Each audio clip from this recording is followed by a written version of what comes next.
yang bersukacita, yang berbahagia hari ini. Tuhan jadikan hari ini buat kita semua. Kita ada untuk menyaksikan bahwa Tuhan Yesus hidup. Dan Dia mengasihi, mencintai semua orang. Mari berdoa bersama-sama.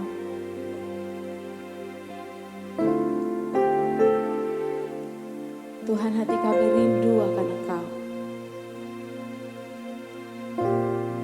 Jiwa kami haus akan Engkau, Tuhan.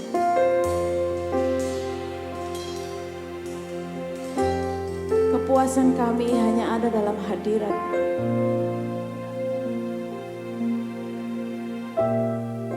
Roh Kudus bekerja saat kami menyembah, berbicara, menyentuh, memeluk kami.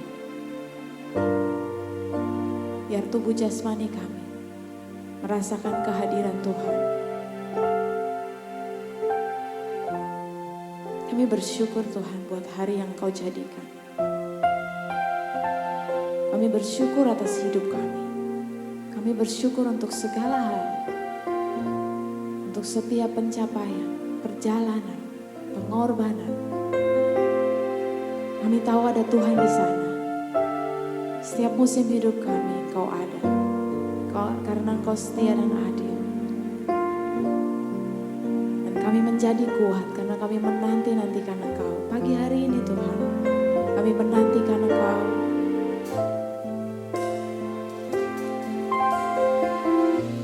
Biar Roh-Mu bekerja dan tercurah untuk hati kami yang terbuka.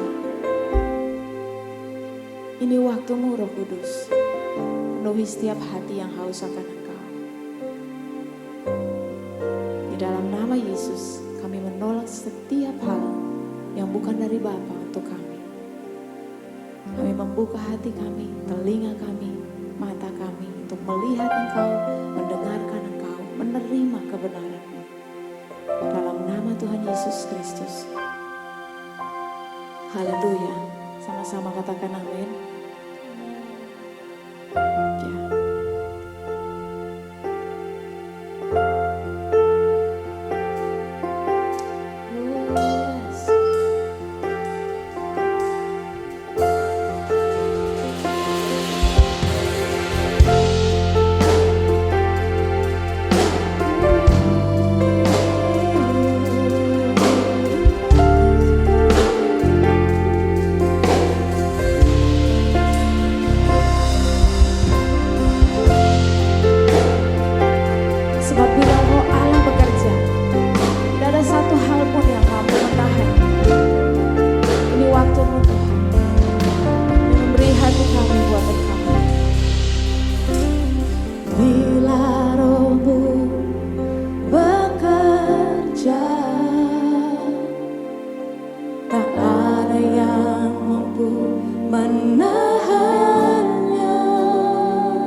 Sebab Tuhan mengenal setiap kita sejak dalam kandungan kita.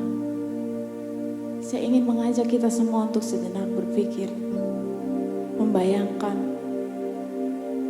bahwa kalau Tuhan mengenal bahkan sebelum kita ada, dan Tuhan sudah tahu kapan kita akan lahir, apa yang ada dalam pikirannya mengenai kita.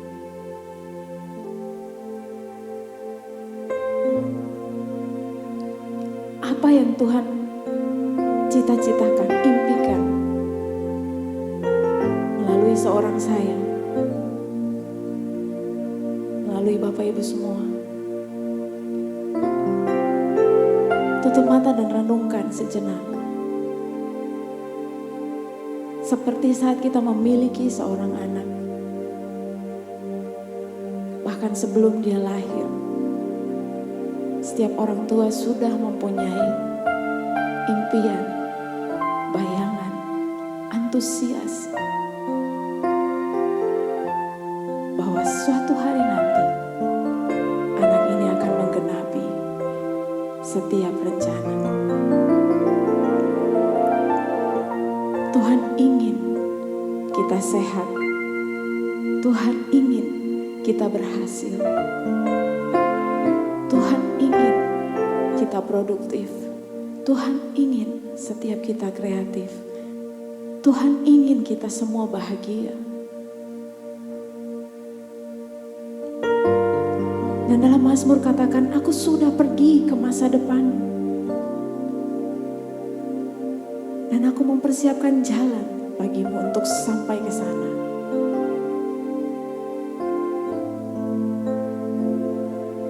Dan ketika Yesus terangkat ke surga,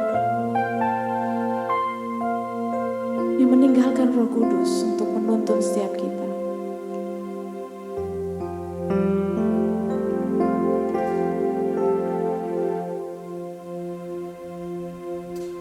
Tuhan Yesus setia.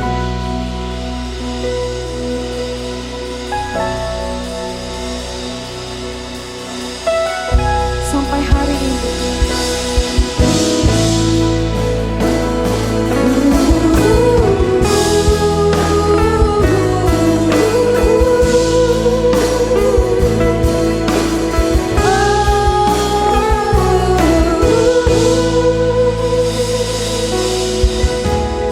tiada ku ragu akan masa depanku, sebab ku tahu Kau Allahku bekerja bagiku. Tiada ku bimbang akan hari depanku, sebab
pagi hari ini dengan penuh kepercayaan diri bahwa Yesus mengasihi kami, tidak pernah meninggalkan kami, dan Dia menyediakan jalan bagi kami. Terlebih Tuhan, Engkau menyediakan tempat tinggal yang kekal buat kami semua. Kami bersyukur Tuhan, dan kami berdoa untuk setiap saudara-saudara kami yang berduka karena anggota keluarganya yang meninggal ya Tuhan. Kami berdiri bersama-sama dengan mereka dan menyatakan bahwa Tuhan setia. Tuhan setia. Dan kekuatan-Mu sempurna Tuhan atas setiap kelemahan. Kami menyatakan Yesus Kristus adalah Tuhan hari ini, esok, dan sampai selama-lamanya. Tuhan Yesus menyertai kita semua. Haleluya, tepuk tangan yang meriah buat Tuhan Yesus. Boleh tengok kanan kiri dan katakan Tuhan Yesus setia. Tuhan Yesus setia, datang.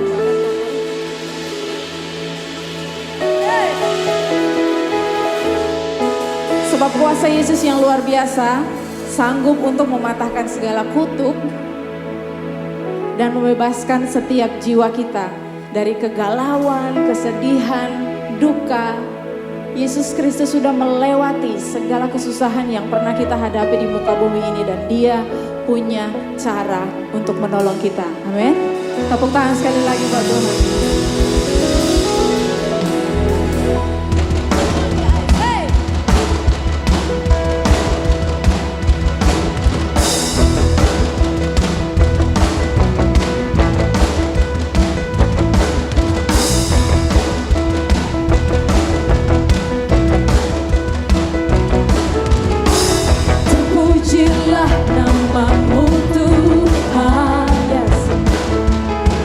Kuat dan penuh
Engkau ada di sini. Engkau menyukai kami. Kami menyukai Engkau. Kami merindukan Engkau. Dan Engkau sudah ada di sini. Dan ketika Engkau bertakhta di atas penyembahan kami, Kau memberkati kami. Kau tahu apa yang menjadi kebutuhan kami masing-masing. Kami bersyukur dalam segala hal. Ajari kami, ubahkan kami. Kami ingin mengenal Engkau. Kami ingin Engkau lebih lagi. Kami ingin Yesus. Kami ingin Engkau. Kami ingin selalu bersamamu di sini dan nanti di sana. Berbicaralah ya Tuhan, kami siap mendengar dan melakukannya dalam nama Yesus. Semua yang diberkati berkata amin. Silakan duduk kembali. Terima kasih buat worship team. Shalom saudara-saudara. Jemaat Tuhan, Tuhan sangat cinta kepada saudara. Cintanya begitu luar biasa tanpa syarat. Say yes. Luar biasa, semakin saudara mencintai Tuhan, semakin saudara bisa merasakan cintanya luar biasa. Semakin kurang saudara cinta Tuhan, saudara semakin tidak bisa merasakan cintanya. Tuhan sudah mencintai saudara, say yes. Ia melepaskan semuanya. Tapi ketika saudara menahan sesuatu dari beliau, saudara gak bisa merasakan semuanya. Beberapa hari yang lalu saya menemukan kamar mandi saya bermasalah. Air tergenang di saluran pembuangan. Walaupun kamar mandi itu setiap hari saya membersihkannya. Saya sendiri membersihkan kamar mandi saya. Karena bagi saya rumah bersih itu adalah kamar mandi harus bersih. Dapur harus bersih. Dan kamar tidur harus bersih. Jadi kamar mandi dan kamar tidur saya adalah bagian saya membersihkannya. Setiap hari saya bersihkan. Tetapi dalam 1, 2 hari, 3 hari terakhir kok air tergenang. Di atas saringannya. Dan itu menyebabkan bagian bawah dari tembok nampaknya kekuning-kuningan. Saudara tahu kalau saya membersihkan kamar mandi saya pakai waslap. Saya lap temboknya dengan sabun. Karena saya tidak suka lihat bercak-bercak sabun di tembok. Ya. Jadi bersih sekali, namun karena genangan air maka bagian-bagian bawah dari tembok itu warnanya kuning. Saya sikat, selesai mandi sabun, air sabun nempel lagi. Jadi satu hari entah bagaimana saya mencoba untuk menarik tutupnya. Saya itu baru ngerti bahwa saya bisa menarik tutupnya. Saya tarik tutupnya, kemudian air berlari dengan cepat. Saya periksa di balik tutupnya itu ada sampah. Terdiri dari rambut dan lumut. Lumut saudara, lumutan campur rambut terjerat di bawah saringan. Itu saya pegang kepalan tangan. Bayangkan saudara, saringan yang seperti ini, di bawahnya ada kotoran kepal tangan. Tentu saja air tidak bisa mengalir. Saya siram air berhenti di situ. Saudara tahu nggak? Berkat Tuhan itu dialirkan tiap hari. Tapi seringkali saringan kita kotor. Say yes. Bilang sebelahnya bersihkan saringan. Lebih keras, bersihkan saringanmu. Saringan kotor. Air itu dituangi berapa-berapa. Nggak bisa mengalir. Ya, saringan itu hidup kita ya. Cara untuk memiliki hubungan yang sehat dengan Tuhan adalah dengan membersihkan diri saudara. Saringan saudara ya harus bersih. Say yes, kasih tepuk tangan buat Tuhan. Ya, saudara-saudara saya berbagi dengan judul yang sangat menarik, amat sangat menarik. Tapi saudara bisa menghubungkannya dengan bagian-bagian firman Tuhan yang saya bagikan kepada saudara selama masa-masa ini ya. Bahwa Tuhan telah berjanji bahwa Tuhan akan membuat kita berhasil. Katakan berhasil. Saya pasti berhasil. Ya, oke? Amin. Karena Tuhan yang membuat, bukan saya, bukan saudara. Syukurlah. Kalau saya yang membuat saya berhasil, mungkin tidak berhasil.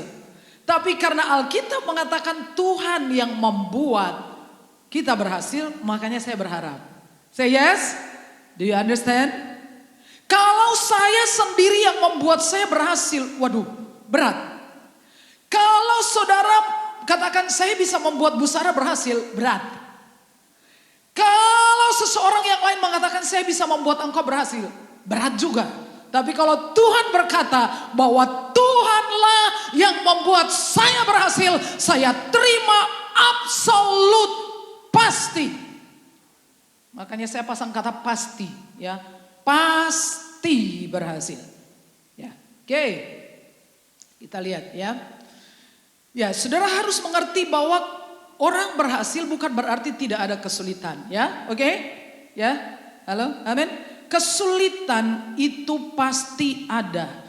Tapi orang yang mau berhasil selalu mencari peluang, kesempatan. Orang yang tidak mau cari alasan.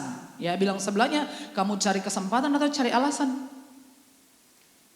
Lihat saja, dengarkan saja setiap orang yang berbicara di sekitar saudara. Kalau mereka mulai membicarakan tentang alasan kegagalan mereka, mereka ini gak bisa berhasil. Kemarin pada hari Sabtu, hari Jumat, Sabtu ya? Oh Jumat ada acara pelatihan pijat, refleksi saraf dari FKG. Dan karena saya di bagian kesaksian pelayanan, saya ketua bidang itu, saya punya gawe, saya adakan di sini. Karena kalau harus sewa tempat lain, birokrasinya panjang, kelamaan. Saya bilang, pakai aja di sini.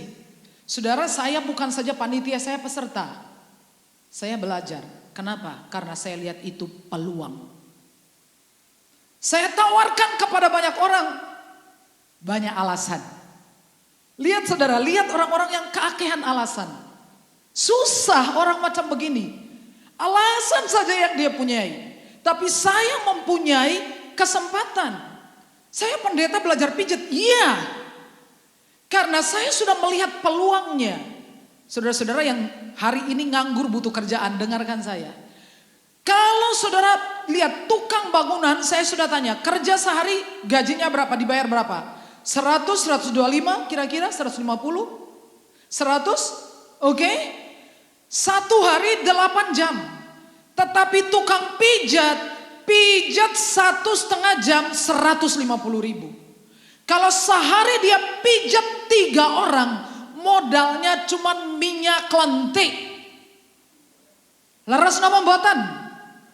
Leres.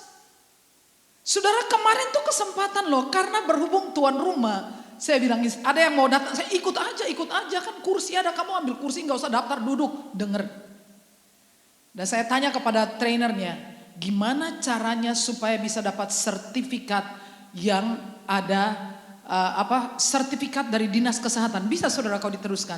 Saya bilang kasih saya nomor, saya mau ikut kursusnya sampai saya punya sertifikat. Besok saya akan buka saudara terapi pijat refleksi yang masuk di dalamnya adalah Clinic Healing Center. Karena kalau saya masuk dalam Clinic Healing Center saya tidak ada izin. Kalau saya buka pijat refleksi saya ada izin. Saya bisa punya sertifikat. Do you understand what I mean? Ya. Peluang, kesulitan itu ada, tapi percayalah bahwa di setiap kesulitan selalu ada peluang, ada kesempatan. Saudara yang kebanyakan alasan itu karena saudara tidak mau berhasil, ya. Sulit tidak berarti tidak ada, tidak bisa. Nah, saudaraku, sukses, kita bicara tentang sukses. Jangan saudara jadikan itu sebagai sebuah tujuan. Saya ingin saudara buka Alkitab saudara dan kita membaca Yosua pasal 1 ayat 8 ya, berawal dari sini ya.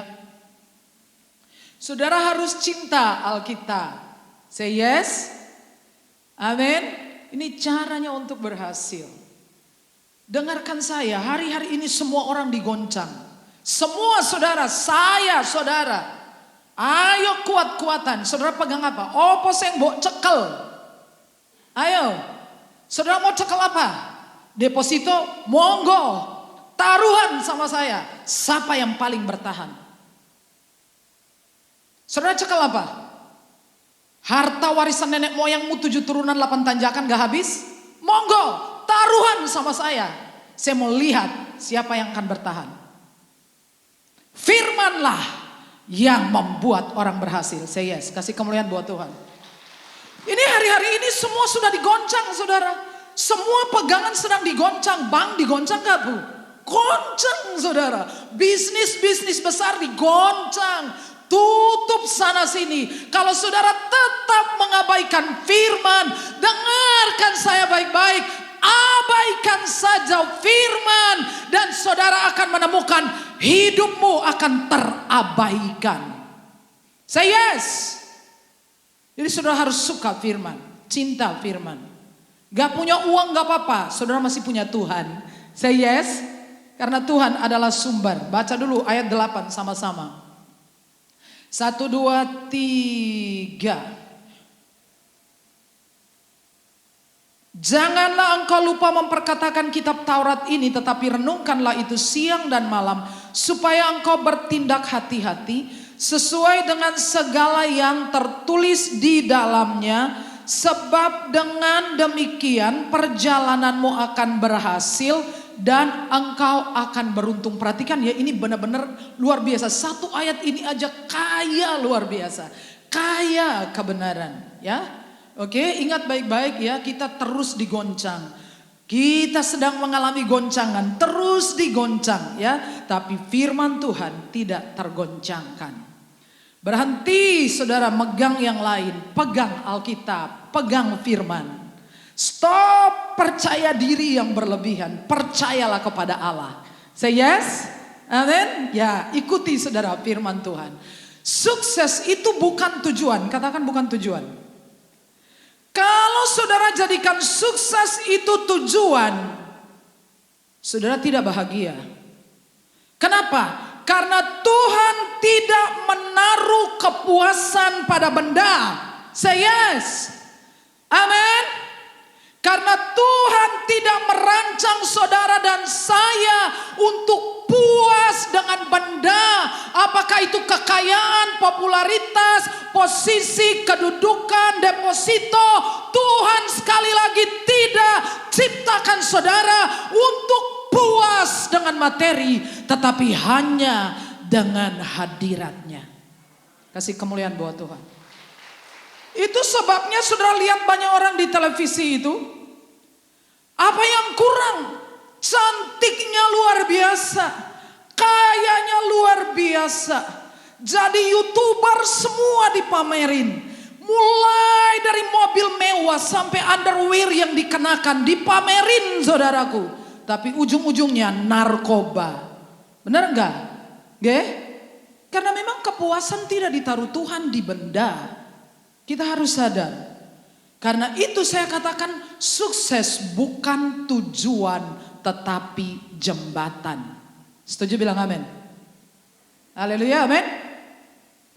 Sebab saudara kalau jadikan sukses sebagai tujuan, saudara keliru. Saudara gak akan bahagia begitu saudara sukses gak bahagia. Itu jerat saudara. Sukses tanpa Tuhan di dalamnya, itu saudara semu, sementara dan berbahaya. Setuju amin? Sekali lagi, sukses tanpa Tuhan di dalamnya, itu saudara berbahaya, semu, sementara dan berbahaya. Jadi sukses itu bukan tujuan tetapi jembatan. Untuk apa? Tujuannya adalah menyenangkan Tuhan. Katakan menyenangkan Tuhan. Tujuannya adalah supaya kita menyenangkan Tuhan. Bagaimana menyenangkan Tuhan? Please ingat Injil Yesus Kristus. Kalau engkau care dengan Injil Yesus Kristus. Saudara lihat Abraham itu diberkati luar biasa kaya, betul? Amin. Saudara interaktif dong ya supaya saya cepat. Amin. Bilang amin gitu loh. Kalau saudara firman diamenkan itu terjadi. Kalau saudara diam saja balik lagi ke saya dapatnya 2 kali. Nah saya tuh orangnya gak mau pelit dengan saudara, kita bagi ya, amin ya. Kita bagi rata ya, saya dapat 1, saudara dapat 1. Perjalananmu akan berhasil dan engkau akan beruntung. Ya. Ini firman Tuhan menjanjikan. Jadi saudara lihat Abraham kaya enggak? Kaya luar biasa. Sampai harta bendanya terlalu banyak, akhirnya pekerja-pekerja, karyawan-karyawan Abraham dan Lot bertengkar kan, akhirnya harus pisah toh. Karena saking banyaknya harta kekayaan Abraham. Tapi saudara tahu Tuhan berfirman ke Abraham bahwa aku akan memberkati engkau supaya melalui engkau semua bangsa di bumi mendapat berkat. Setuju? Jadi tujuan Tuhan berkati Abraham adalah supaya melalui Abraham semua bangsa di muka bumi menerima berkat. Kalau saudara taruh tujuan yang salah, saya kira saudara akan tetap di posisi saudara ya. Saudara muter-muter di situ aja, nggak akan ngangkat-ngangkat. Udah, saudara berhenti di situ ya. Tapi tujuannya adalah untuk jadi berkat. Itu menyenangkan Tuhan. Supaya melalui saudara banyak orang diselamatkan. Saudara lihat Kores. Kores itu bukan apa-apa. Kores itu bukan turunan Yahudi. Kores itu kafir saudaraku. Tapi Tuhan pakai Kores di dalam Yesaya 45 ayat 2. Tuhan Allah mengatakan, aku berjalan di depanmu. Aku meratakan jalanmu. Aku hancurkan pintu-pintu tembaga. Aku berikan engkau harta benda yang terpendam. Harta kekayaan yang tersembunyi. Ayat yang ke-11 mengatakan untuk maksud penyelamatan. Untuk apa? Supaya melalui Kores, Yahudi, bangsa pilihan Tuhan ini kembali ke tanah leluhurnya. Ada tujuannya. Say yes. Kalau saudara membaca tentang Kores, ini raja yang luar biasa. Dia raja dari 4 penjuru dunia. Raja dari Babel, raja dari Persia, raja dari Mesir. Tapi kenapa Tuhan melakukan itu? Supaya melalui dia orang Yahudi bisa dibawa kembali ke tanah leluhur gitu loh. Saudara tahu satu lagi contoh, Esther. Esther itu seperti ketiban durian runtuh, seperti cerita Bollywood, seperti cerita Cinderella, happy ending. Seorang anak yatim piatu dirawat oleh saudaranya yaitu Mordekai. Mordekai mengangkat dia menjadi anak. Papanya dia dan papa Mordekai dan papanya Esther itu kakak beradik. Jadi sebetulnya hitungannya sepupuan. Tapi saudara tahu bahwa orang zaman dulu kan kawinnya itu tuh lebih dari satu istri, anaknya banyak ya. Gak ada KB ya. Jadi dia rawat anak ini. Saudara tahu seorang anak yatim yang sederhana ini satu hari jadi ratu. Tapi barangkali saudara berpikir, wah luar biasa ya. Esther bisa saja berpikir, wah luar biasa. Akhirnya saya bisa ada di sini. Ongkang-ongkang kaki, main perintah. Bukan itu. Tuhan punya tujuan menaruh Esther di situ supaya melalui Esther suatu bangsa diselamatkan daripada pembinasaan rencana jahat dari Haman. Sampai di sini saudara sudah mengerti bahwa sukses itu adalah jembatan. Amin. Kalau saudara jadikan sukses itu tujuan, saudara tidak bakalan sukses. Kalaupun saudara menganggap diri saudara sukses, saudara akan tidak bahagia dengan pencapaian saudara. Kecuali saudara menyadari bahwa sukses itu jembatan. Tujuannya adalah supaya kita bisa menyenangkan Tuhan. Ya, lihat ke firman Tuhan. Ya. Di dalam firman Tuhan ini, satu ayat ini, saudara. Dasar untuk membuat seseorang berhasil sukses adalah firman. Katakan firman. Sekali lagi, abaikan firman saja dan hidupmu pasti terabaikan. Pasti. Ya.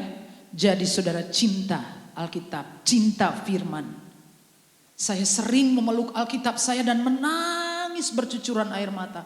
Saya membaca halaman-halamannya, kata-katanya, huruf-huruf itu seperti mencolot keluar hidup. Saya nangis bercucuran air mata hanya dengan membaca kisah cinta dari kekasih manusia sepanjang zaman. Tuhan Allah kita yang luar biasa. Cintai firman. Firman, apa yang harus dilakukan dengan firman? Ya, Tuhan ingin kita sukses. Ya, ini bukan tujuan ya. Tuhan ingin kita sukses karena itu adalah apa saudara? Jembatan agar kita bisa menyenangkan hati Tuhan. Karena kalau kita gagal, saya tanya saudara, kalau saudara gagal, emang orang mau tanya kepada saudara. Kalau hari ini Bapak Pendeta Obaja Tanto mengadakan seminar pertumbuhan gereja, saya hadir. Kenapa? Karena memang dia berhasil. Betul? Amin. Tapi kalau orang yang tidak jelas asal usulnya, saya nggak tahu dia pelayanannya di mana, maaf kata ya saudara ya, saya nggak lihat dia pernah menggembalakan gereja, terus dia ngomong besar, saya nggak percaya. Lalu buktinya apa? Lo ngajari orang lain itu bukti fisiknya lo bisa tuh mana gitu loh. Betul nggak saudara? Amin. Amin. Iya, kita mesti harus ada bukti. Jadi Alkitab mengajarkan kita cara untuk berhasil. Dan Alkitab tidak mungkin gagal. Tidak mungkin gagal. Nah, firman Tuhan mengatakan apa di sana, baca sama-sama. Haleluya, amin. 1, 2, 3.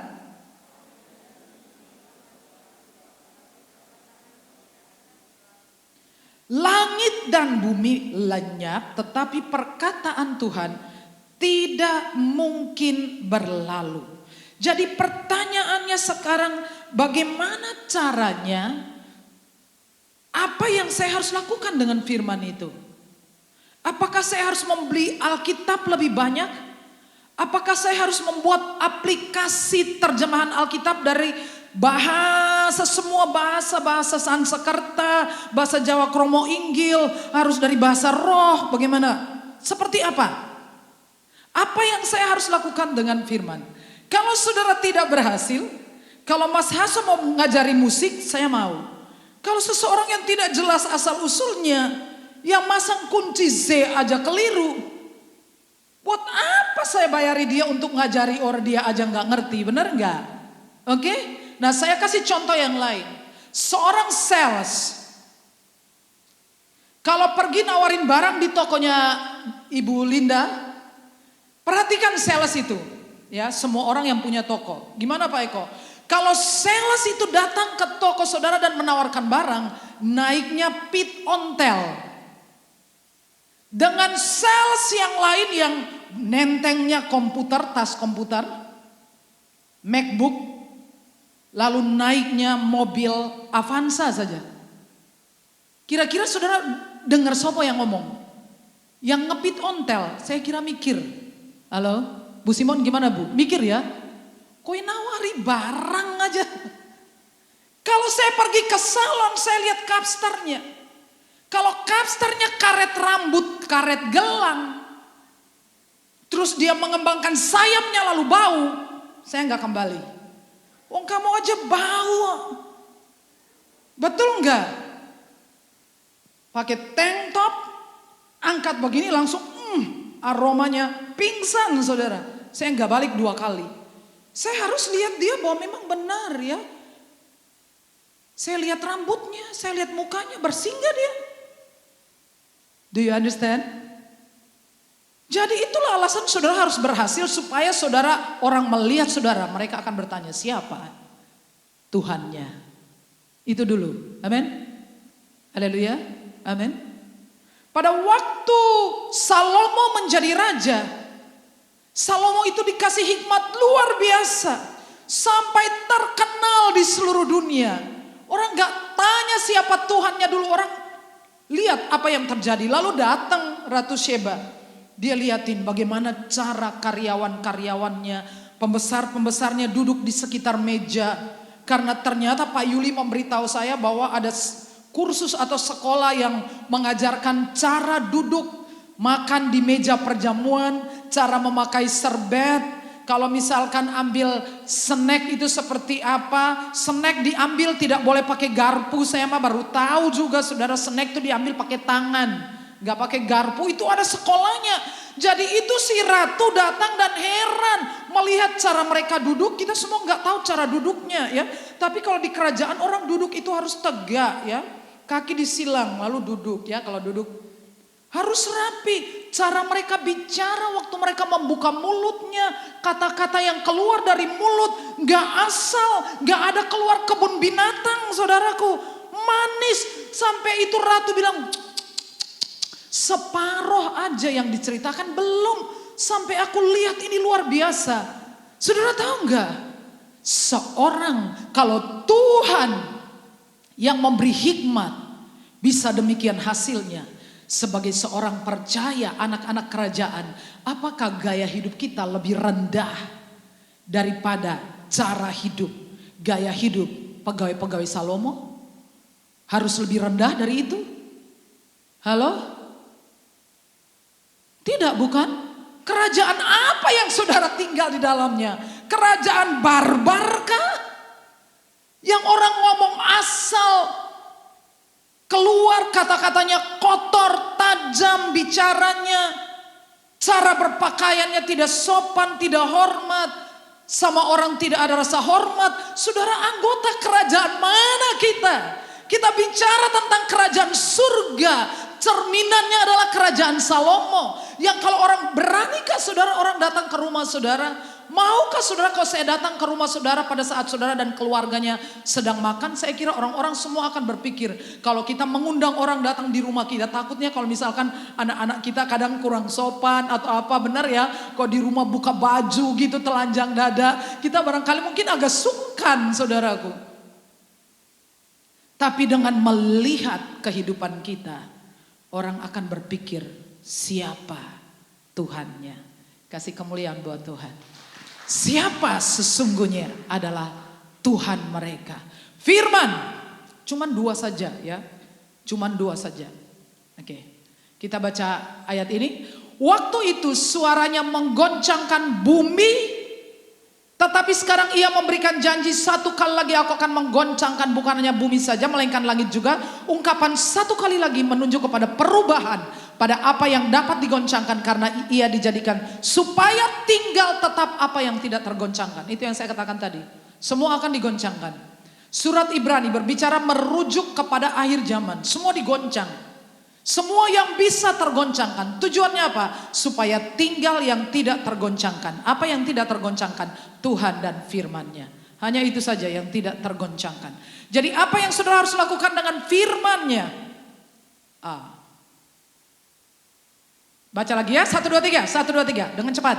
Janganlah engkau lupa memperkatakan kitab Taurat ini, tetapi renungkanlah itu siang dan malam supaya engkau bertindak hati-hati sesuai dengan yang tertulis di dalamnya, sebab dengan demikian perjalananmu akan berhasil dan engkau akan beruntung. Ya, ayat itu saudara harus hafal, ya. Ya. Oke. Jangan lupa, yang pertama yang saudara harus lakukan dengan firman. Jangan lupa, katakan jangan lupa. Bilang sebelahnya jangan lupa. Jangan lupa yang saudara dengar hari ini, ya. Kita semua ini gampang lupa, ya. Nanti saya kasih tahu kenapa saudara nggak boleh lupa. Perbincangkan, perkatakan. Kalau saudara nggak tahu firman, masa saudara bisa perbincangkan firman? Setuju nggak? Kalau nggak pernah baca Alkitab, saudara perbincangkan apa? Di menara doa itu adalah musik yang bisa diputar, saudara mau berdoa 5 jam, 10 jam, lagu itu akan terus jalan. Saya tidak bermaksud menghafal mereka, tetapi banyak dari lagu-lagu itu akhirnya saya bisa menghafalnya. Karena apa? Karena saya duduk dengar, lalu saya nyanyikan.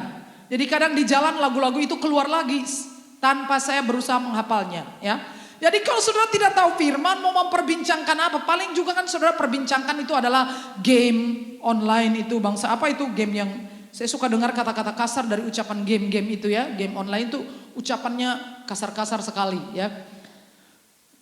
Kalau saudara tahu firman, yang saudara omong adalah firman. Apakah saudara perbincangkan tentang model rambut, ya?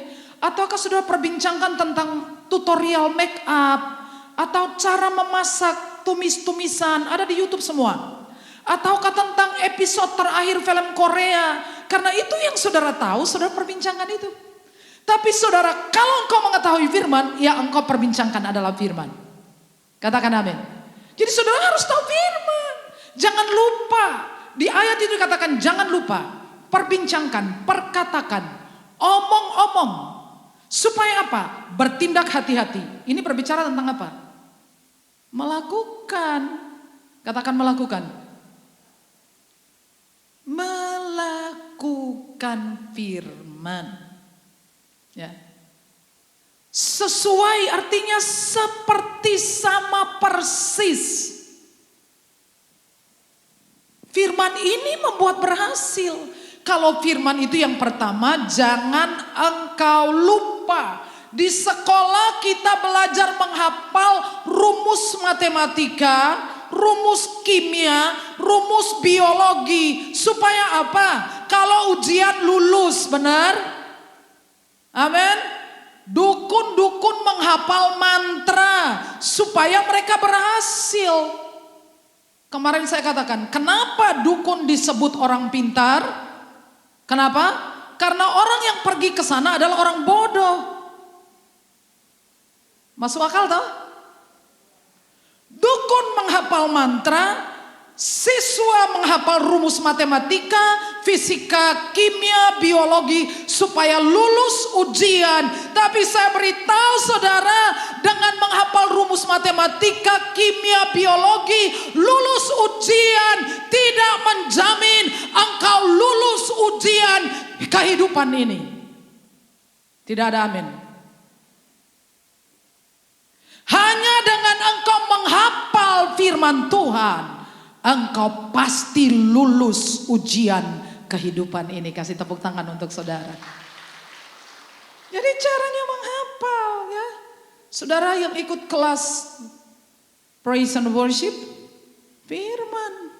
Kalau sampai hari ini saudara belum ngerti apa-apa, saya pikir saudara lahir di gereja tapi nggak ngerti apa-apa ya. Jadi saudara waktu dengar firman kemungkinan ya itu halangannya hatinya itu ya.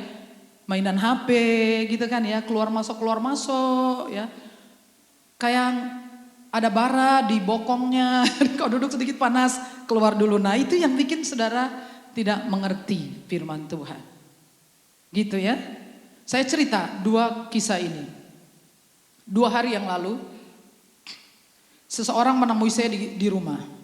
Dan dia datang, dia katakan pada saya, Bu Sarah, ini berkat untuk Bu Sarah. Dia kasih saya uang berapa? 700.000. Waktu uang itu jatuh di tangan saya, suara di dalam hati berkata, itu benih. Dan saya sudah kenal suara itu. Sudah sering mendengar suara itu. Saya tahu itu Roh Kudus. Ketika beliau mengatakan itu benih, saya tahu itu bukan uang saya. Jadi saya bertanya kepada Tuhan, kalau begitu uangnya siapa? Kemudian saya memikirkan seseorang. Saya memikirkan 2 orang sebetulnya.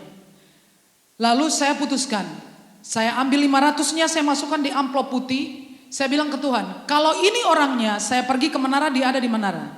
Kalau dia nggak ada berarti bukan dia, mungkin saya salah dengar, bukan orang itu. Lalu saya masukin di amplop putih, saya pergi ke menara. Saya lihat sudah ada orang di dalam. Saya masuk, itu menungso yang ada di hati saya, dia ada di sana atau enggak? Saudara harus ada di tempat di mana Tuhan ingin saudara berada. Kasih kemuliaan buat Tuhan. Biasanya yang menungso kui sembayangnya di ruang laktasi, koyon delala pagi itu di ruangan saya, saudara. Jadi itu di saku saya keluarin langsung, saya bawa ke saya bilang, ini rezeki kamu, selesai. Yang 200-nya saya kasihkan ke kebutuhan lain lagi. Yang saya 0 ya, karena Tuhan bilang itu benih bukan milik saya. Saudara tahu nggak? Tadi malam waktu saya bangun jam 1:10, saya dapat transferan dari teman saya luar kota. Saya nggak sebut nama kotanya, tapi itu kota besar di Indonesia. 2 juta rupiah berkat untuk Bu Sarah. Kasih tepuk tangan saja. Saudara tahu? Apakah waktu saya menabur itu saya kemudian bilang Tuhan hutang loh? Enggak. Apakah sambil saya menghayal nanti saya dapat? Enggak. Saya nggak mikir sama sekali. Tetapi karena itu firman saya adanya taat saja. Say yes. Sangat simpel saudara. Hendaklah setiap kita tidak membiarkan hati kita mengeras. Biarlah hatimu seperti teflon. Tidak melekat dengan apapun kecuali Yesus. Kasih tepuk tangan. Saudara, lalu kemarin hari Jumat malam. Seseorang menghubungi saya, orang yang lain. Dia bilang, Bu, besok, maksudnya hari Sabtu. Ibu tolong ke rumah penting.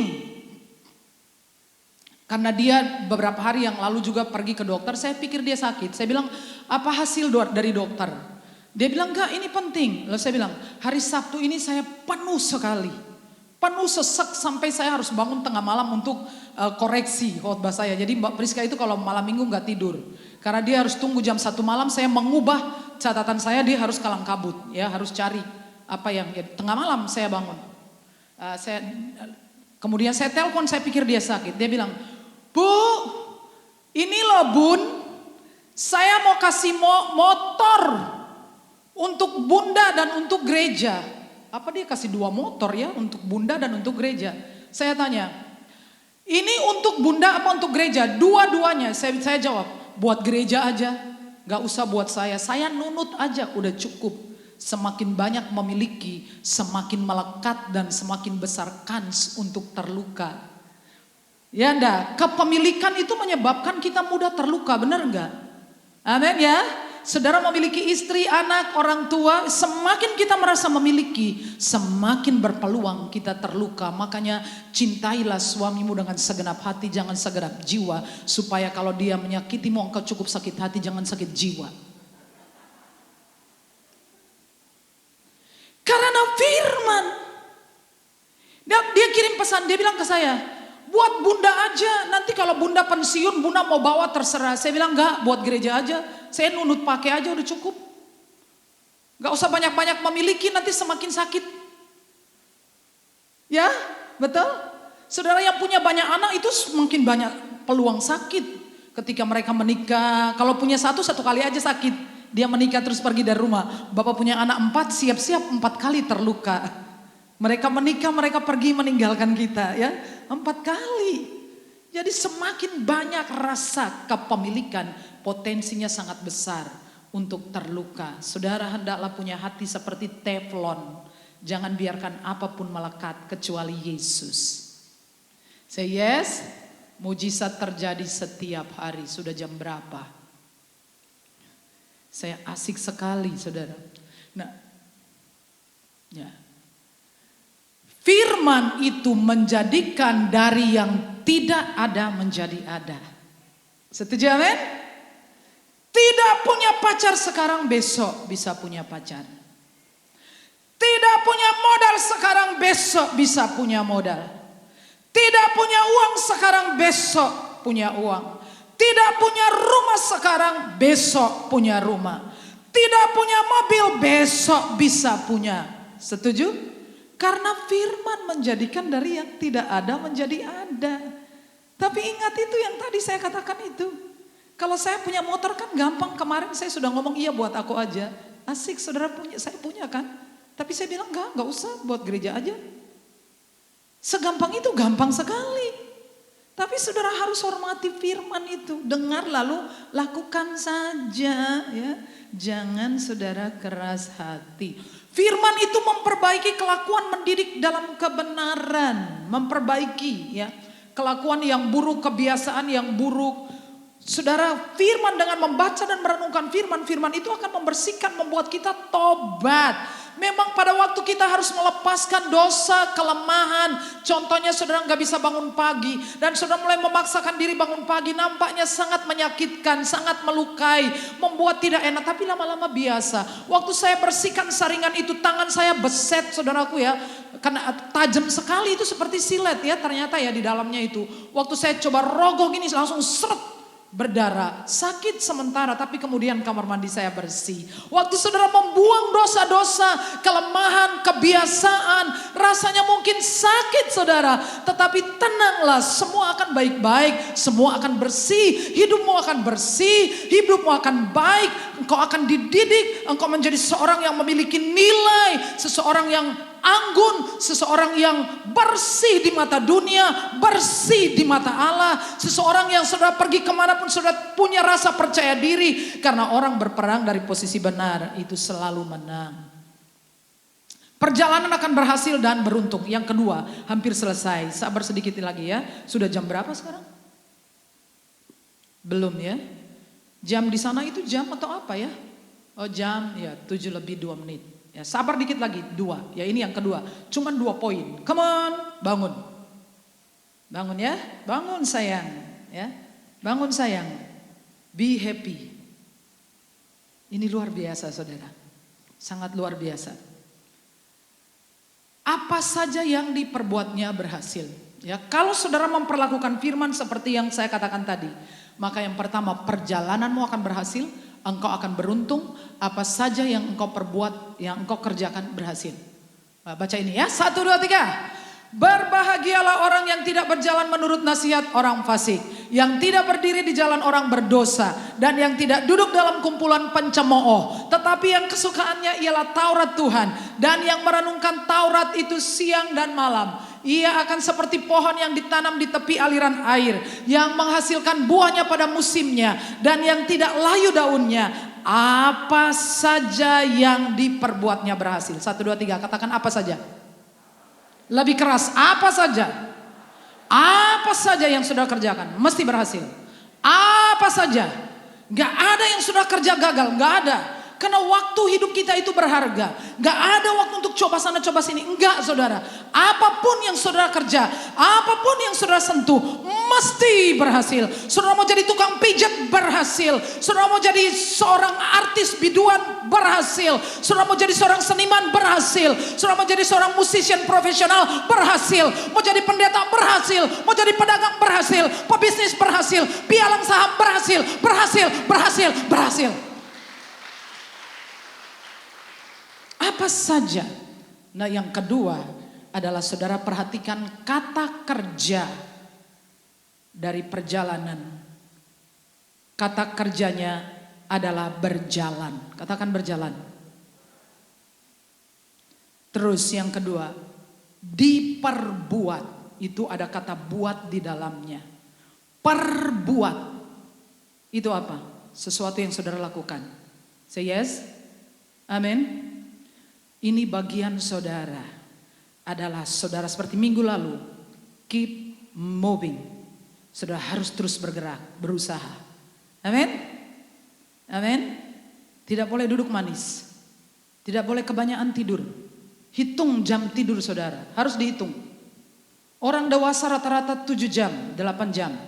Kalau bayi sepanjang waktu, lihat sebelah apakah ada bayi? Kalau tidur di rumah nggak cukup tidur di gereja itu bayi. Sudah tidur di rumah, di gereja mau tidur lagi. Bayi kali. Gimana sih? Orang dewasa apalagi seusia saya 6 jam, 5, 6, 7 sudah cukup. Cukup, gak usah kebanyakan tidur. Harus bergerak. Harus bergerak. Saya suka melihat ibu-ibu perempuan-perempuan, kemarin Mbak Ambar ceritakan tentang Bu Indah. Dia mau kerja apa saja. Dia mau kerja keras, jadi buruh nyuci, iya. Asal anak-anak bisa makan makanan halal. Amin, saudara ya.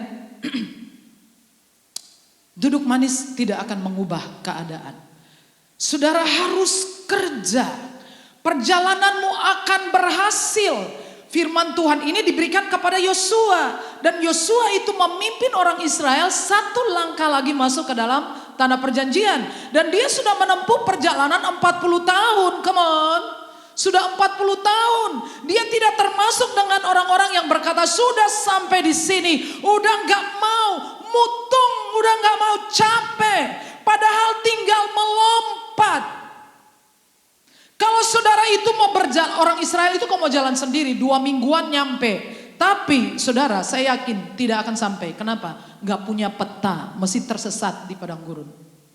Kedua, pasti mati. Kalau gak mati kelaparan, mati dimakan ular beludak, dimakan binatang buas. Iya enggak? Betul? Amin? Mati juga. Kalau ikuti Tuhan, ikuti tripnya Tuhan agak lama, 2 tahunan. Tapi makan dari surga, makan daging. Tapi gunung batu mengeluarkan air. Tapi ngerti-ngerti ada 70 pohon korma. Ngerti-ngerti ada 12 mata air. Jadi Tuhan katakan kepada Yosua tentang perjalanan. Tuhan akan membuat perjalanan, ini pesan Musa kepada Yosua. Tuhan bicara kepada Musa supaya Musa ngomong ke Yosua bahwa jangan kamu lupa. Katakan jangan lupa. Ojo lali. Jangan lupa omong no firman Tuhan. Jangan omong kosong melulu. Jangan gibah omongan orang. Jangan ngurusin perkara orang lain. Jangan ngurusi saya sudah kurus. Kalau mau ngurusi saya, ngurus cucian saya. Pel-pelan di rumah belum dipel. Mbak gak masuk kemarin, cucian piring banyak. Perbincangkan Alkitab. Lakukan. Rasa ngeyel. Wes susah uripnya masih gak peduli sama firman Tuhan. Terus piye karepe? Perjalananmu harus berhasil. Pasti berhasil, tapi dia harus jalan. Selama ini saya berpikir saya adalah orang yang tabah dan tekun. Ternyata saya belajar ketekunan itu saya belum ada apa-apanya. Yaitu ketika saya mengerjakan YouTube, saudara tahu nggak? Di situ Tuhan ajari saya tentang ketekunan, tentang ketabahan. Dan saya menemukan ternyata saya bukan orang yang cukup tabah, cukup tekun. Karena saya berkali-kali mau menyerah. Saya merasa saya sudah buang waktu, tenaga, uang saya. Sepertinya karena saya mengerjakan YouTube, sudah tahu saya punya jam kerja tambahan. Kalau saya sudah capek pulang ke rumah, saya harus mikirkan konten. Ya, saya harus cari-cari konten, saya harus periksa khotbah-khotbah saya. Saya harus melakukan ini, itu, dan itu overtime kerja saya. Jadi kan tambah capek saudara. Saya ingin menyerah. Saya melihat progresnya. Orang mengatakan Pak Yuli bilang, wah itu progres. Menurut saya memang progresnya luar biasa ya. Yang saya benar-benar ngebut dalam 1 bulan ini saya bisa mencapai subscriber di atas 1000. Itu dalam 1 bulan terakhir. 8 bulan yang mundur itu kadang seminggu sekali, kadang 2 minggu sekali ya. Pesan 3 menit, tapi dalam 1 bulan terakhir saya ngebut tiap hari. Itu progresnya bagus, tapi saya kadang-kadang putus asa. Saya merasa seperti lelah, saya rasa seperti tidak ada yang menjanjikan. Saya merasa seperti saya kehabisan tenaga, kehabisan waktu. Uang saya juga habis untuk hal-hal itu saudaraku ya. Untuk pekerjaan itu melelahkan. Dan saya ingin menyerah. Tetapi saya ingat firman Tuhan bahwa kalau saya berhenti tidak ada yang terjadi. Saya hanya cukup keep moving, terus bergerak, terus kerjakan. Karena saya tidak tahu di depan mungkin ada gunung batu yang mengeluarkan air. Saya tidak tahu mungkin 100 meter saya akan menemukan 70 pohon korma. Saya tidak tahu mungkin 5 kilometer di depan ada 12 mata air. Saya tidak tahu mungkin di depan ada burung-burung puyuh yang berterbangan dan memberkati saya. Demikian juga saudara. Saudara harus terus bergerak. Harus kerja. Kasih kemuliaan buat Tuhan. Walaupun nampaknya kecil saja. Semua hal besar mulai dari kecil. Say yes, amin. Dan dari situ saya belajar tentang ketekunan, ketabahan. Presiden Amerika Serikat yang ke-30, Calvin Coolidge. Beliau mengatakan nothing in this world can take the place of persistence. Talent will not, genius will not, education will not. Tidak ada yang bisa menggantikan ketekunan, kegigihan. Tidak ada talenta nggak bisa, kecerdasan nggak bisa. Tidak ada hal yang lebih umum daripada melihat orang-orang yang terdidik namun tidak berhasil dalam hidupnya. Banyak enggak? Banyak. Persistence and determination alone are omnipotent. Ketekunan, ketabahan yang selamanya berhasil, berdaulat, berkuasa. Kasih kemuliaan buat Tuhan. Lihat video ini, sudah pernah saya setel, kita lihat lagi. Ini tentang ketabahan. Saya ingin kita semua termotivasi sebelum kita berdoa.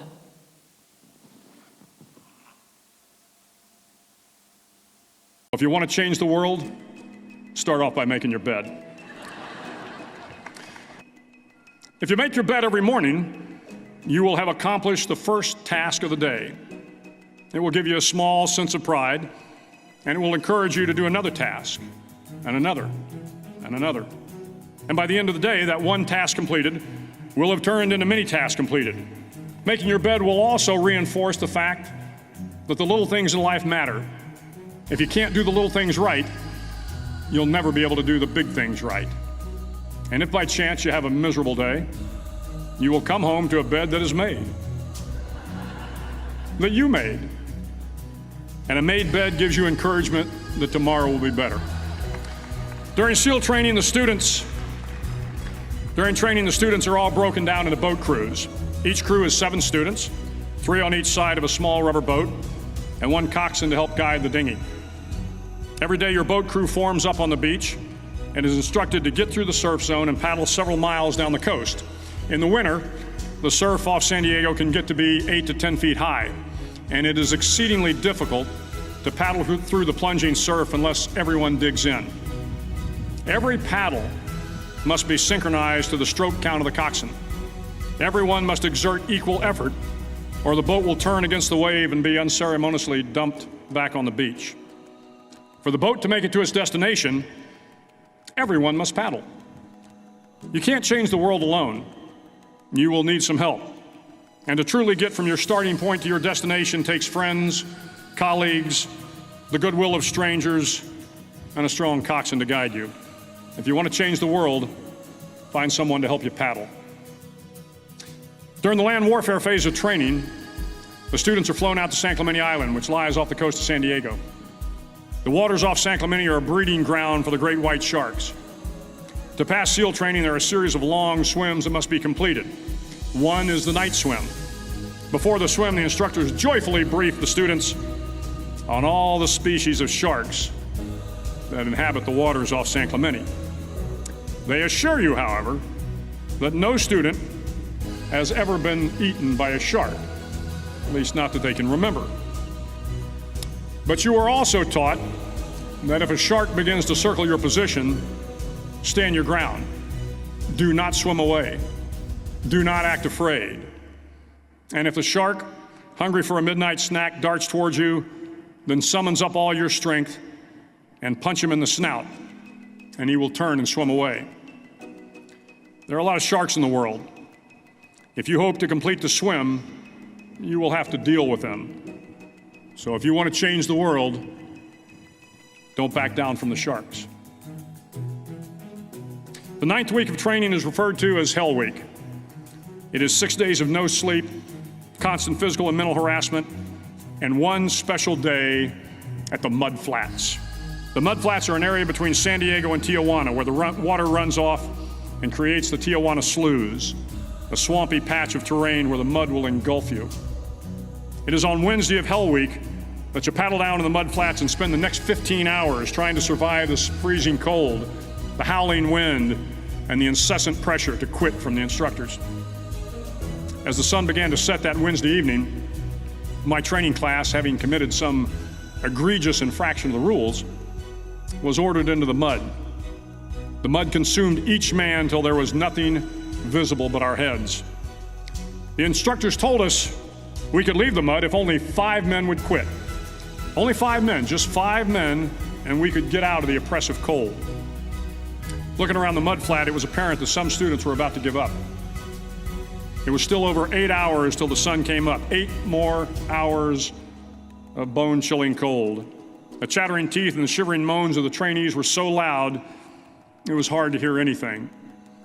And then one voice began to echo through the night. One voice raised in song. The song was terribly out of tune, but sung with great enthusiasm.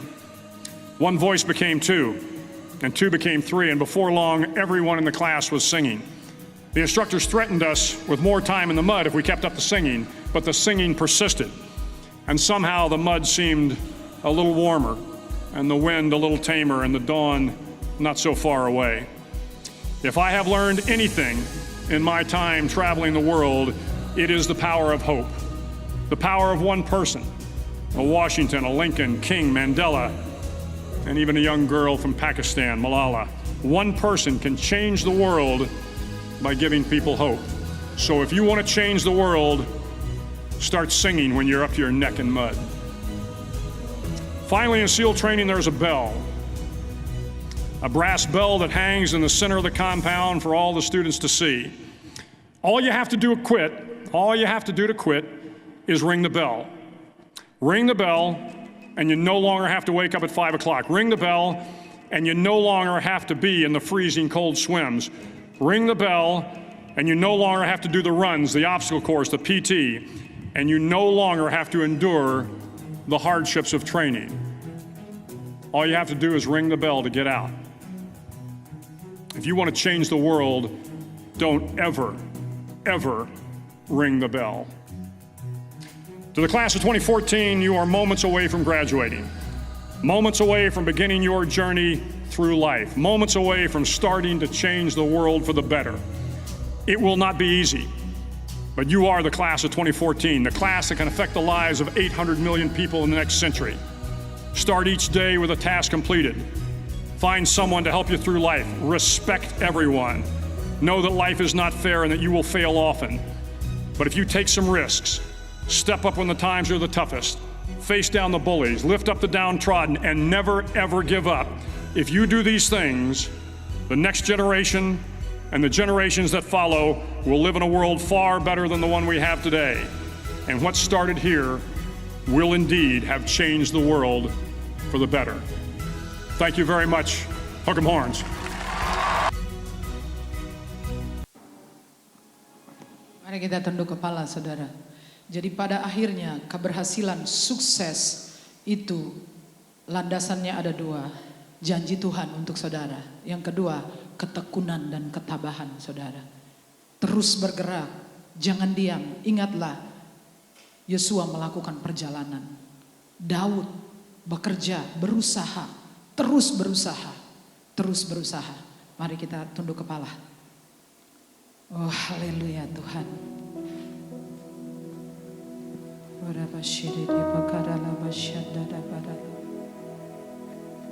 Tiada pernah ku ragukan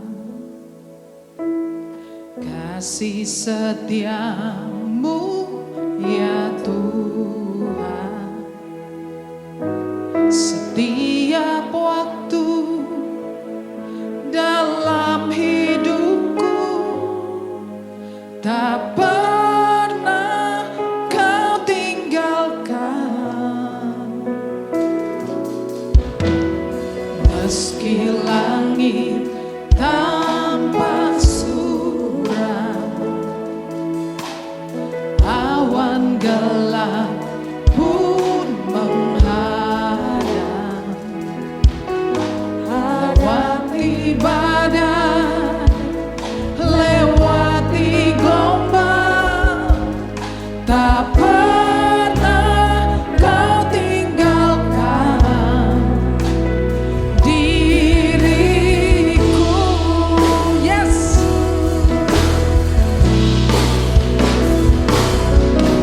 Walau seribu remah di sisiku, kau tetaplah Allah penolongku. Walau 10.000 lebah di kananku, akan ku goyah sebab Yesus sertaku. Saudara-saudara, kalau saya aja bisa berkali-kali ingin menyerah, saya percaya saudara juga ada pengalaman seringkali ingin menyerah. Apakah saudara sedang bergumul dan merasa sangat lelah, ingin menyerah, ingin berhenti? Saya berdoa untuk saudara, jangan menyerah. Saudara hanya cukup terus saja konsisten dengan apa yang saudara kerjakan. Karena saudara tidak tahu, mungkin 1 bulan di depan sesuatu terjadi. Mungkin 5 kilometer ada 12 mata air. Saudara juga nggak tahu, saya juga nggak tahu. Ketika saya mulai menyadari dan memutuskan untuk konsisten, saya berpikir, kenapa itu tidak terjadi 8 bulan yang lalu? Kenapa kalau 8 bulan yang lalu saya seperti bulan ini, bulan Agustus? Tidakkah pencapaian saya sudah lebih baik? Tetapi 8 bulan yang lalu saya memang tidak melihat peluang apa-apa selain kesenangan. Saya menyesali 8 bulan yang hilang. Karena itu terlalu kecil untuk dilihat. Apakah saudara juga melihat peluangnya terlalu kecil? Jualan modalnya kecil. Bisnis mati hidup, saudara ingin menyerah. Saudara lelah. Tidak ada peluang. Saudara berdoa minta Tuhan kasih saya kesempatan. Pasti terjadi. Jangan menyerah. Oke? Ya, mari berdiri bersama-sama kita nyanyikan lagu ini sekali lagi. Haleluya Tuhan.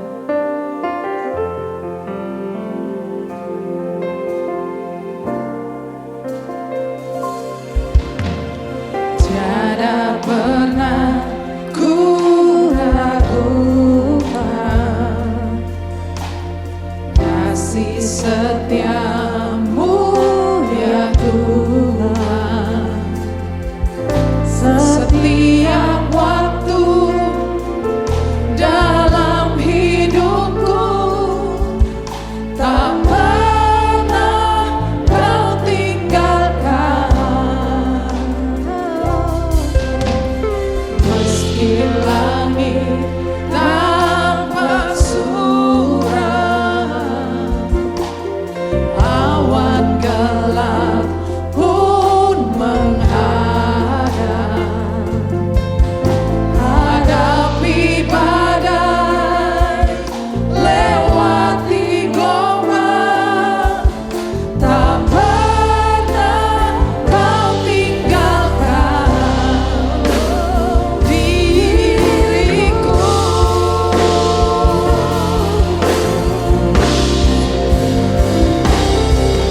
Walau seribu remah di sisiku, kau tetaplah Allah penolongku. Walau 10.000 rebah di kananku, takkan ku goyah, sebab Yesus sertaku. Walau 1000 rebah di sisiku, kau tetaplah Allah penolongku. Walau 10.000 rebah di kananku, takkan ku goyah, sebab Yesus sertaku. Imani saudara, yakini saudaraku. Oh haleluya.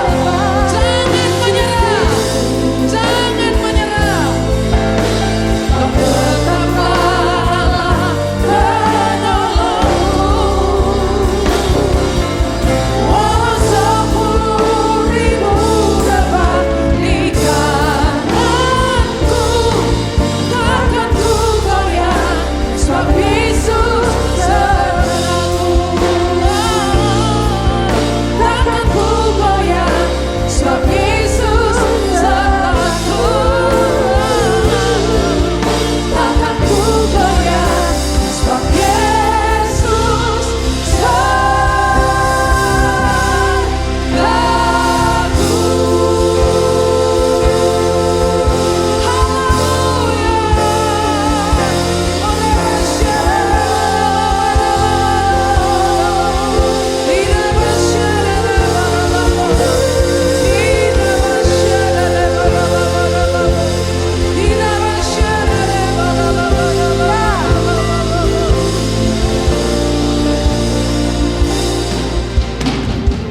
Saya berdoa untuk saudara. Tetapkan dulu tujuanmu. Tujuanmu bukanlah sukses. Sukses adalah jembatan. Tujuanmu adalah menyenangkan Tuhan. Siapa yang mau menetapkan tujuan? Tujuan saya adalah menyenangkan Tuhan. Angkat tangan saudara. Sukses adalah jembatan. Tuhan, kami ingin menyenangkan Engkau. Kau kenal hati kami Tuhan. Kau sangat baik. Kau Bapa yang sangat murah hati. Terima kasih untuk sabar menghadapi kami. Kami ini orang-orang yang tumpul karena dosa. Kami lambat dalam mengerti apalagi bertindak Tuhan. Kami diajari berulang-ulang tetapi kami selalu saja gagal. Tuhan, terima kasih untuk bersabar menghadapi kami. Terima kasih untuk anugerah-Mu yang selalu mengalir. Tolong kami untuk bersihkan setiap bagian dari hidup kami yang menghalangi berkat-Mu. Seperti saringan air, kami perlu membuang semua hal yang jahat, kemarahan, kesombongan, kekerasan, keegoisan kami, keserakahan kami. Kami tahu bahwa berkat-Mu selalu mengalir sepanjang waktu. Tapi kami tidak siap sepanjang waktu. Kau ingin kami berada di tempat di mana Kau ingin kami berada. Semua kami semua mengangkat tangan Tuhan. Kami ingin menyenangkan Engkau. Kami ingin hidup kami menjadi berkat. Kami ingin melalui kami banyak orang diselamatkan. Tuhan Roh Kudus, urapi kami, bantu kami, kuatkan kami, teguhkan kami. Semua pekerjaan dan usaha, pelayanan kami, modal kecil, modal besar, bahkan hutang sekalipun, modal hutang, Tuhan buka jalan dan berkati. Buat kami berhasil, supaya Engkau dipermuliakan. Di dalam nama Yesus kami berdoa. Amin. Silakan duduk, saudara.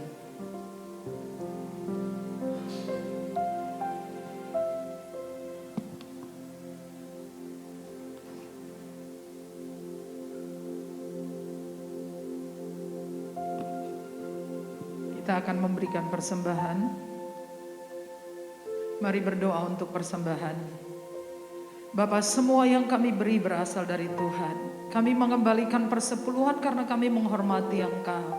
Tidak peduli bagaimana keadaannya. Kami menaati Engkau karena kami tahu ini adalah caranya yang diajarkan Alkitab. Semua persembahan-persembahan khusus, Kau tidak pernah berhutang. Karena semua orang yang menabur pasti menuai.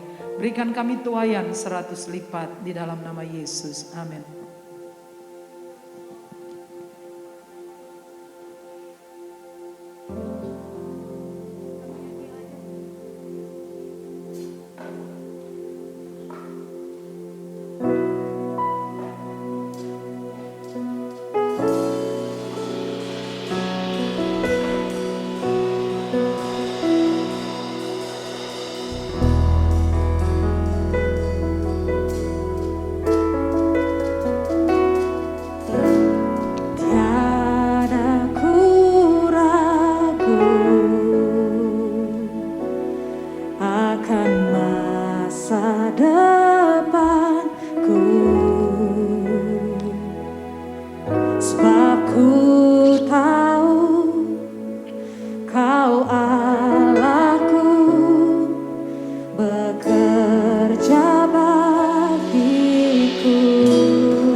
Bapa kami di dalam surga, hati kami penuh dengan ucapan syukur atas kasih karunia-Mu.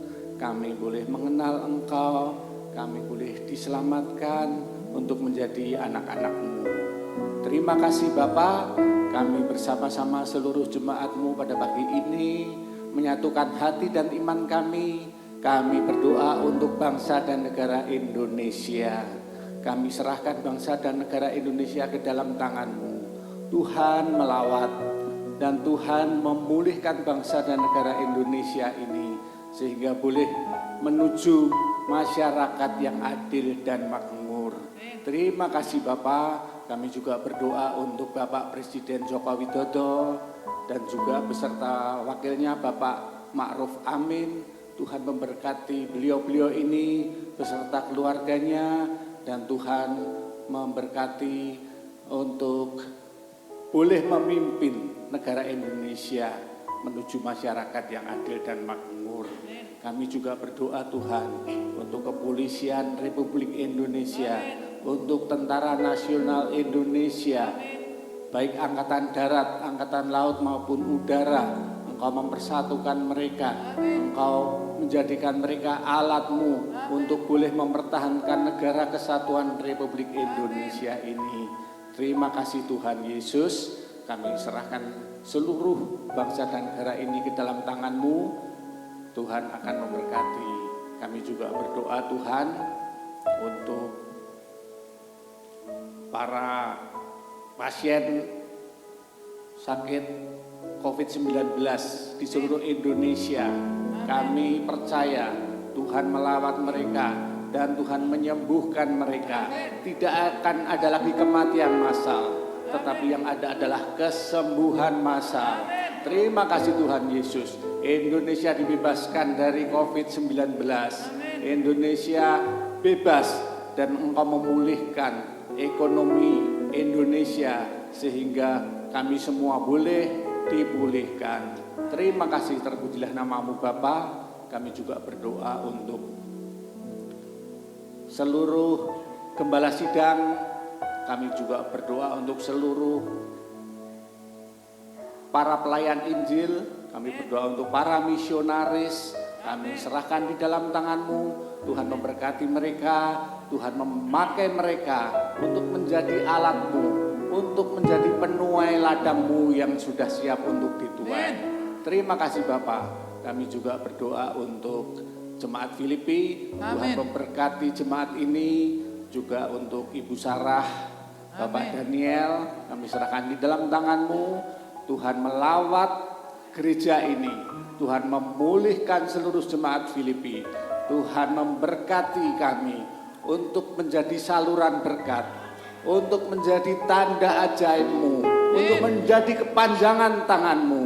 Terima kasih Tuhan Yesus. Kami serahkan gereja Filipi ke dalam tangan-Mu. Juga untuk seluruh rencana pembangunan maupun rencana jangka panjang gereja Filipi kami serahkan di dalam tangan-Mu. Tuhan akan memberkati kami semua. Terima kasih Tuhan Yesus. Terpujilah nama-Mu. Kami sudah berdoa di dalam nama Tuhan Yesus Kristus, Juru Selamat kami yang hidup. Amin. Saudara, arahkan hatimu kepada Tuhan dan terimalah berkat-Nya. Tuhan memberkati engkau dan melindungi engkau. Tuhan menyinari engkau dengan wajah-Nya dan memberi engkau kasih karunia. Tuhan menghadapkan wajah-Nya kepadamu dan memberi engkau damai sejahtera. Semua yang diberkati mengatakan amin.